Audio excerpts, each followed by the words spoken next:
Okay guys, today we are going to learn how to find Destiny Quest and how to log in and how to do a friend request. First you're going to go to Google Chrome, and when you're at school and you go on Google Chrome, the JCS homepage comes up and another tab that says Online Connections. Click on the Online Connections tab.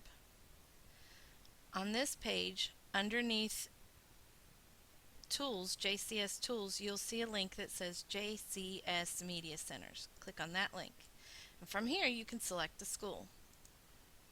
Once you get to the school's Destiny homepage, you will see a tab that says Catalog.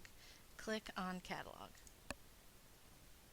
And then here to the left you see a link that says Destiny Quest. Click on Destiny Quest. This is the Destiny Quest homepage. On this homepage you will see the top 10 books that have been checked out in our library.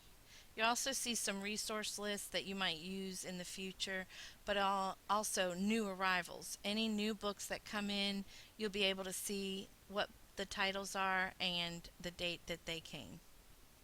What I'd like you to do next is to learn how to log in, and you simply go up to the top where it says log in and you put in your username and password for the computer, your regular computer username and password,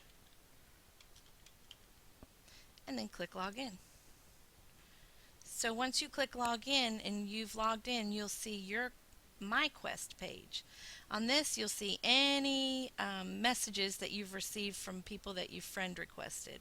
You can also have shelves over here. They don't actually store the books, but they keep a list of titles of books that you have read, that you might be reading, and that you want to read.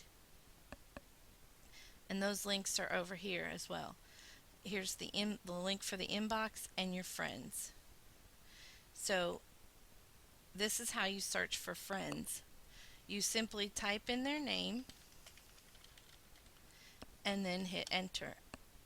And this person has already friend requested me, but if they hadn't, they'd see my name down here and they would add a friend request. And that's it for how to find Destiny Quest, how to log in, and how to find your MyQuest page with your inbox and your friend requests. To log out, you simply go up to the top and click log out.